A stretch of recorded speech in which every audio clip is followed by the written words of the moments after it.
What's going on, guys? So I am here again with my buddy John. And for those of you who want to learn more about him and his background and his relation to me, then please, I urge you to check the episode that I will link in the description below. He's a moderator at the Time Teller channel, as you can see from his awesome mug. And he's an avid watch collector. He's someone who's very knowledgeable of just a multitude of topics, but life in general. And he's someone that I personally look up to. So we spoke about faith last week. We had a very, very nice conversation, an enlightening conversation about faith and its necessity in our lives.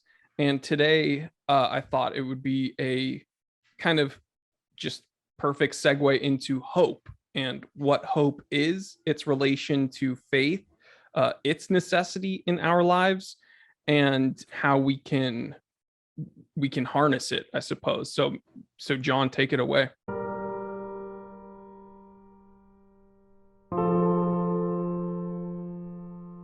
Yeah, thanks. So there's a lot there to unpack, but I think let's, as we started out last time, let's define some terms and see what we can do in navigating this concept that can become quite deep and profound. So if you look it up and you can Google away, hope is a desire for something, right? It's a wanting for. So I hope to be a millionaire someday, and that's a desire. It's a want. Mm-hmm. But when we look at hope, especially like you mentioned in relation to faith, our last topic, we look at it less as a desire or an emotional attachment and more of a virtue. A habit that is ordered towards something, whatever that is, hope in something, faith in something or someone. And that virtue is a practice, a habit that is perfected as it is ordered towards that end. So I have a Christian background. I'm Roman Catholic, and my hope lies in God. My expectation and desire is there, but my desire in being close to God is there. However, it's further than just a desire. It's an expectation of attainment. Mm-hmm. So hope as a practice, as an act of the will, you have to desire something in order to hope towards it, Mm-hmm. and expect to reach that desire, to meet that end, so to speak. So it's not just a flippant act of your lower faculties, like we mentioned, your appetites or your habit, your desires, but it's an act that needs to be intentionalized and practiced. So what it look like is, you might be down and out, going through a hard time in the desert, so to speak, of your soul, and you're going through some life crises and some life issues, and yet you're looking for hope. So that sustainment of yourself has to lie in something outside yourself. Mm-hmm. So, but with that hope also has to be attainable. Otherwise, it can't be hope. It's a want. It's not an expectation towards something that will be attained. So I could say I hope to be a millionaire, but if I don't work towards it, or if it's if it's not attainable, then I can't attain it. I hope to fly. Well, I want to fly, but I don't have wings. It's not attainable. It's not something I could hope in because the expectation is not there. Therefore, there can't be an act of the will towards it. So it does.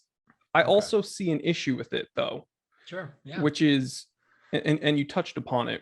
It's not an issue with your definition. It's a precarious situation that I myself have found myself in, and I'm sure other people can relate to, which is, if hope is dependent on something being attainable, or an expectation of fruition, then what say you, or what do you say to someone else that is in such a difficult spot that they can't really trust themselves, or things getting better just doesn't really seem attainable at that moment?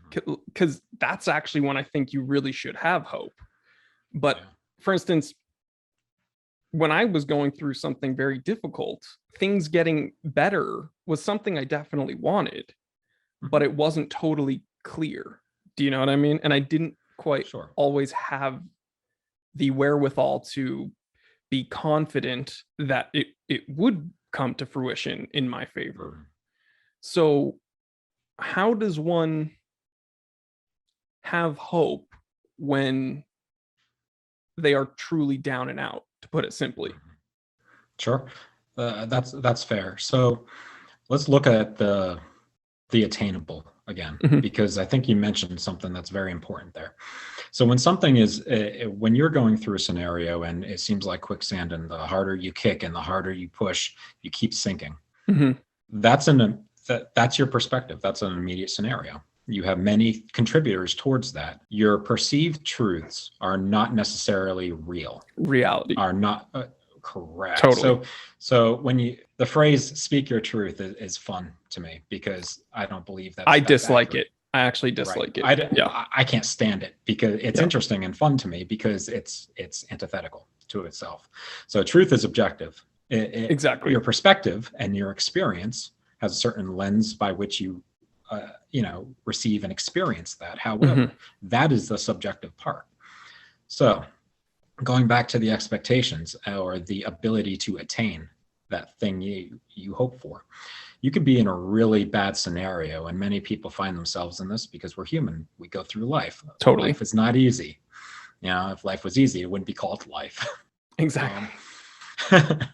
So something to think about here is, what can you affect and what can you not affect? What do you have the power to work with, and what do you not have the power to work upon? So case in point, you go through a hard issue, and it could be, let's pick financial, right? We just had a lot of crypto is having some problems right now. 97% down. It's a bad day for a lot So I don't know why I'm laughing, but it's surprising, right? It's that much of a dip. Yeah. So like you said, what can you do to affect that? You can't change the market, not as an individual, So what can you change?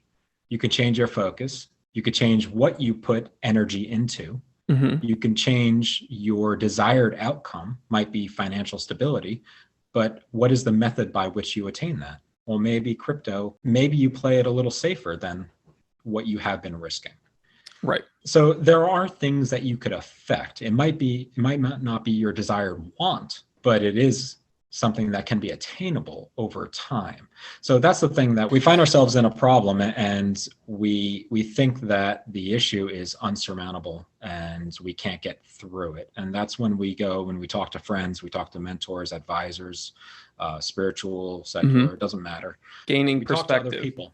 Exactly. We gain perspective. And the thing that we need to be aware of as we're going through these crises is that you are living out of response to your perspective. Is that an accurate perspective? Are there other data points you can consider? And hope is not dependent on you. That's the funny thing. Interesting. Hope is outside of yourself. It's that thing that you're attaining toward. So what are you really attaining toward? Ask yourself that when you're going through a problem. What is my desired effect? What does right look like to me? Do I have the tools? And what right looks like to me, is that truth? Is that something that should be attained towards? Should I work towards that? So what is your goal? And it's a way psychologists psychologists would call this reframing. So looking at things in a different perspective. Right. Okay. Interesting. But still, one thing, so I don't mean to derail this topic and bring it into an incredibly dark place, but I listen to metal and like hardcore, right? This is very relevant to what we're talking about today, so just indulge me for a second. And one of my favorite bands is called Black Dahlia Murder, named after the famous homicide that happened way back when in Hollywood. Yes. Right. And I've been listening to them since high school, right? And I was listening to them this morning while I was in the gym, and then one of my buddies from back home texted me that the lead singer committed suicide. And it was, I don't get starstruck I don't really become affected when a lot of, I hear of celebrities passing, but the fact that I was just listening to this band and then I literally had to pause the music to pick up like the message, to like open the message and really read it. I was like, this is a bit much. And I almost got emotional because I was like, this, it's like that sinking feeling. And what hit me even harder was, it's like, wow, I've gone through some difficult things. And as I've alluded to on this channel, I've had ups and downs with my own mental health and depression, anxiety, things like that. But I had never really anticipated, or I can't really understand even how someone can perceive things to be that bad and actually go through with it. And it's interesting because John and I actually scheduled this conversation when we did the last shoot. So we had no idea that this was going to happen today, but I knew the whole day, I'm like, okay, 5:30, I'm going to be talking to John about hope. And then boom, this artist that I've been following since I was, early high school seemed to have lost all of it. And I'm just wondering, like, and I don't know if you have the answer to this, John, but like the theme of this, because I don't want to leave viewers in I want to tackle deep topics, but I don't want to leave viewers in that sinking place where it's kind of down. So I'm not sure if you have an answer to this, but if someone is going through something, whatever it may be, you mentioned financial hardship or relationship degradation or loss, any form of loss, and they're losing hope, or they're perceived, they're having difficulty finding it. How would someone garner more of it? How would someone hone in on it? And is it worthwhile for them to do so? Because I'm sure there's cynics out there that would say, well, who cares about hope? So I know that's a huge thing I just dumped in your lap right now, but what would an exercise be that someone could focus on in a difficult time? So I think going back to what we started with, hope being a virtue, it's a habit that's practiced and perfected. So you have to practice hope. It's an act of your will. You have to will it. You have to want a change for a more positive scenario than where you find yourself. A practice that could help with somebody experiencing extreme loss of hope, whether it's amid grief, the natural response to loss or perceived loss. A practice that's helpful, and I found this helpful in scenarios that I've gone through as well, is to tell myself, hey, you have to choose to look for a better way ahead. You have to choose, and tell yourself that. This is something that you need to practice, and it needs to happen maybe multiple times a day. And maybe you set a schedule, an alarm on your phone or your watch or your device, and say, at every hour for 1 minute, I'm going to remind myself that I'm finding myself in a dark place. I'm finding myself in a scenario that I can't see past. There's a way ahead. I have to find it. You have to tell yourself that over and over again. The next thing you need to do is realize that you don't have to be alone. A lot of things that people go through are very self-isolating, such as clinical depression, anxiety disorders, long-term lingering illnesses. What else? Identity crises, to where a person feels. This has all been incredibly exacerbated by the past couple of years that we've experienced globally. Significantly. So we all find ourselves in a dark time. If there's clinical, like actual doctor diagnoses associated with depression, anxiety, first get that tended. That's number one. Tend to that. because no amount of positive speak will fix that if you have a chemical imbalance to Right. where you are not able to overcome a healthy state of living hour Hmm. to hour. Now, aside from that, general crises that we all face, issues that we all face, emergencies that come up and levels of insurity and whatnot, those types of things, financial, relationship, Hmm. identity. And I say identity because I'm not talking about just, sexual identity. I'm talking about Your place who in the are you, world, how you your place perceive your in place in the world. existence. That's like Exactly. not. I mean, this could be a totally different topic, but just to interject here, like we as a society often attribute this finding of oneself uh, amongst adolescents and amongst people, young adults. They're finding their place in the world and where they fit and this and that. But as someone who will be 33 in a year, in a month, and that's not to, not throwing my weight around here like I'm some like sage expert, but in my about 3 decades of life, I've come to realize a trend where you assessing where you are in the world never stops. So I know Hollywood likes to like sell these romanticized stories of an adolescent finding their way and then they figure it out and this and that. The truth is, this just happens yearly and sometimes more frequently than that. Like like people have a propensity to try to figure out like where they fit in all of it.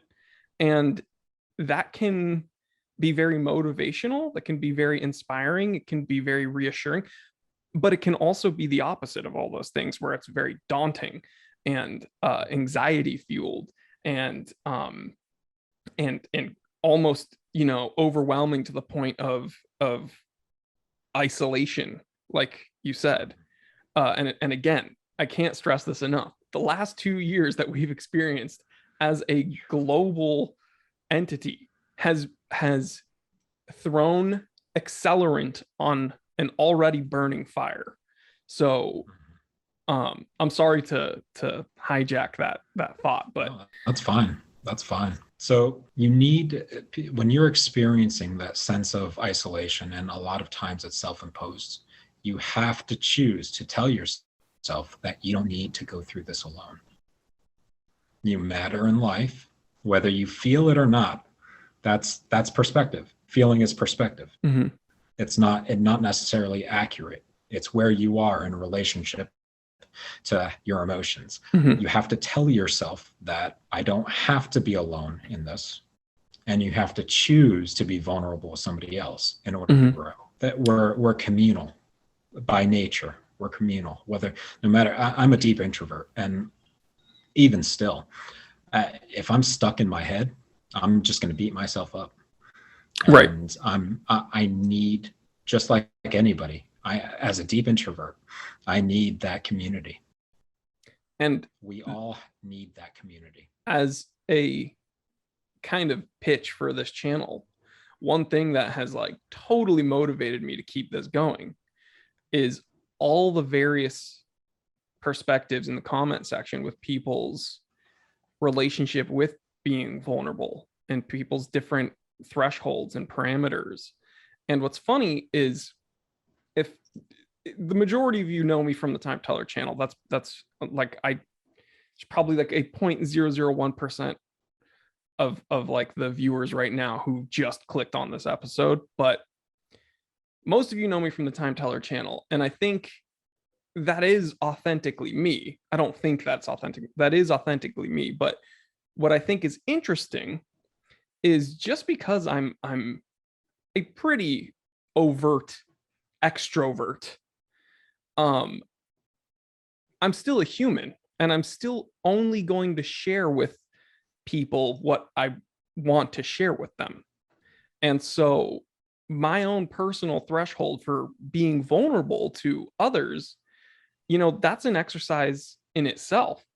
Being able to, number one, be willing to confront whatever I'm going through like personally, because that's a totally separate skill set and endeavor, right? Being able to locate something within yourself and actually acknowledge it, but then also to share that with someone.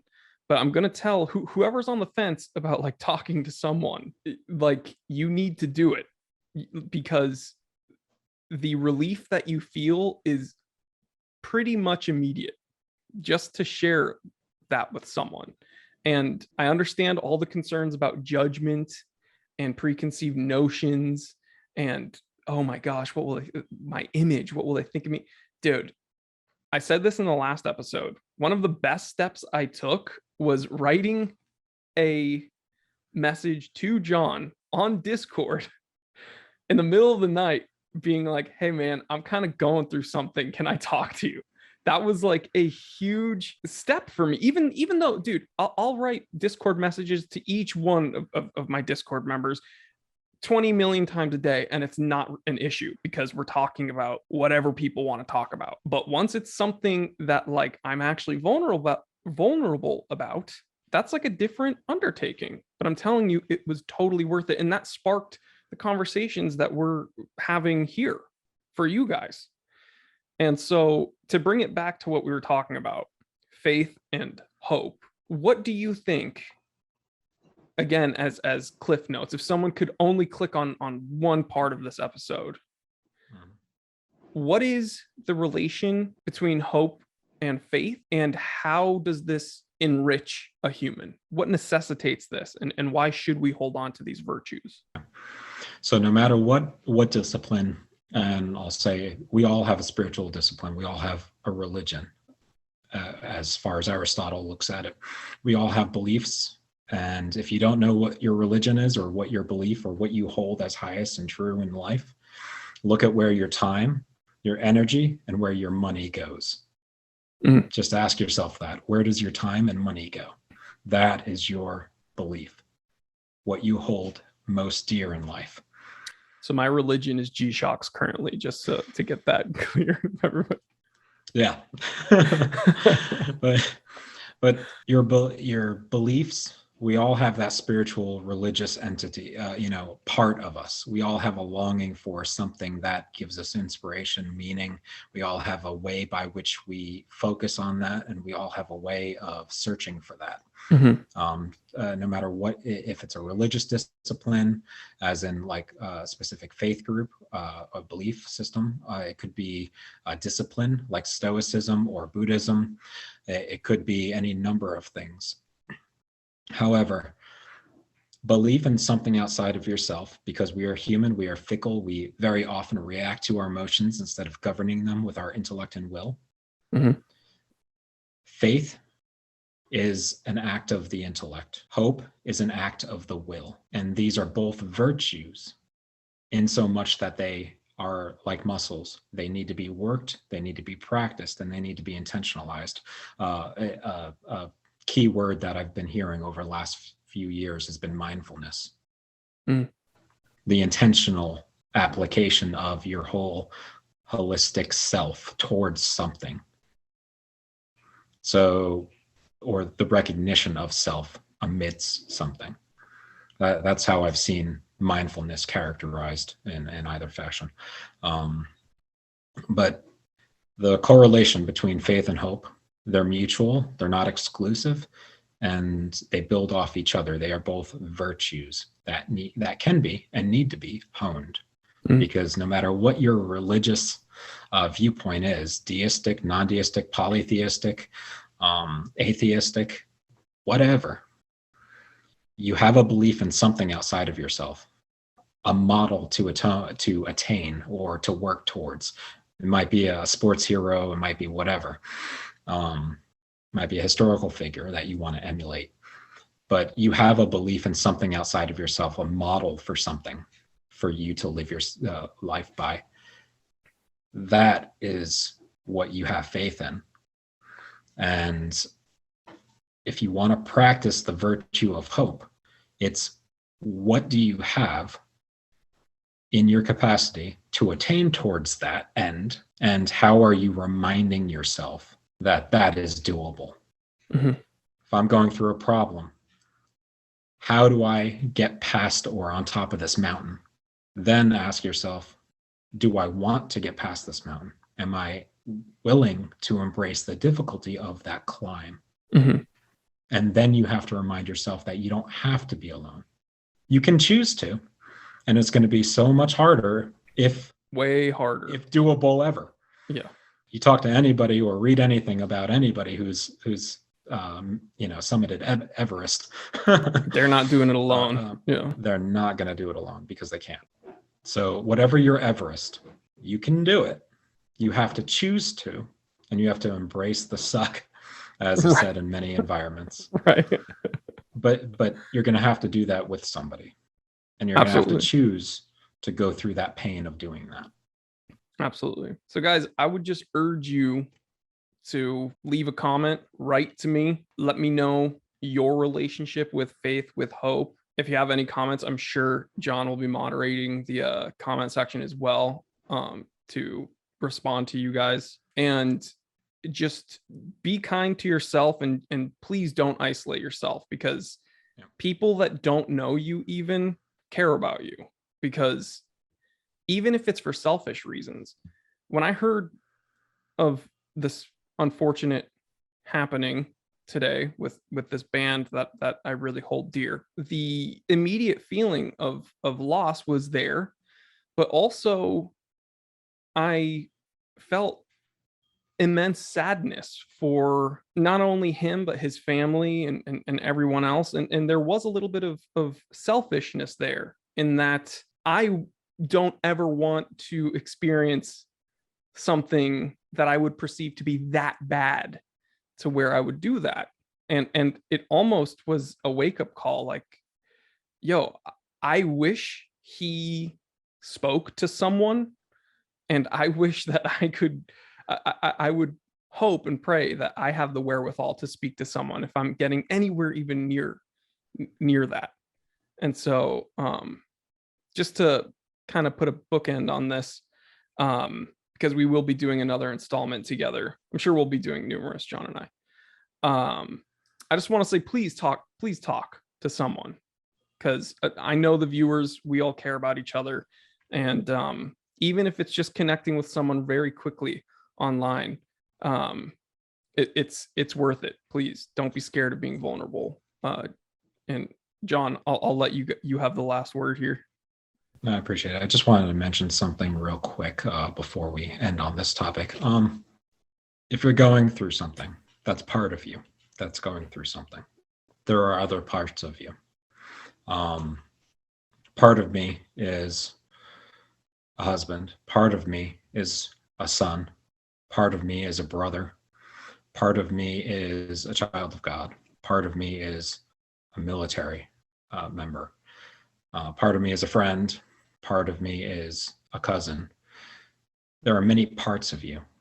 And how is a scenario affecting each part of what you're going through? If it's a financial thing, maybe that's only affecting a couple parts of who you are. It doesn't mean it's affecting all of you. If you're going through a relationship issue, it's affecting that relationship, that part of you. It doesn't necessarily, it's affecting all of you. So there are many ways to look at these things, and many people with much greater skills than I to help you walk through this problem, this struggle, this mountain that you see yourself in front of. And be bold enough to reach out and caring enough for yourself to want to climb that mountain and end that struggle. And I understand when you're going through something, it's kind of hard to make accurate assessments. So when you are taking that inventory and you're seeing, okay, I'm going through this one thing, how much of me is it affecting? It's very easy to get into a space where you're like, well, this is ruining everything. This is where honesty has to come into play, and clarity. And what I would tell you is, regardless of what you're going through, and regardless of how much you perceive it's affecting you, when we're looking at the ratios of your life when we're looking at the pie chart of you, regardless of what you're going through and regardless of how much of you it is negatively affecting, literally nothing is worth you ending all of you because of it. So that's kind of what I want to end it on. I'm pissed off. I'm upset. I'm angry. I have feelings of anger that this artist did it, because I wish I could be like, dude, what are you doing? Like, talk to me even. We don't even know each other. Talk to me even. But I'm telling you right now in the most stern way possible, if you perceive something's affecting you negatively, even if it's a whole lot of you, literally nothing is worth you ending all of you. So, like I said a million times on this channel, please just be kind to yourself, guys. Be kind to yourself and have faith and keep hope. And like John was saying, practice these things. I've said this on the Time Teller channel. Decision making is a muscle that you have to stimulate. You have to practice making small decisions during the day, even if it's just, ooh, like, what am I going to have for lunch today? I'm going to have this. Like deciding things. The more decisions you make on a small scale, the easier making big decisions becomes. And I thank John for mentioning using that descriptor of it being a muscle to exercise, because I never thought of that when it comes to hope. But I will be practicing that. I'm sure John will continue practicing that. And I urge each and every one of you to practice it and keep us posted. Let us know your relation to all of this in the comment section. And again, write to John, write to me. The first installment of this mini series will be linked in the description below. And we have another one lined up. So stay tuned for that. And we'll catch you on the next one. All right, guys. So stay happy, stay healthy, stay blessed. And I will see you on the next one.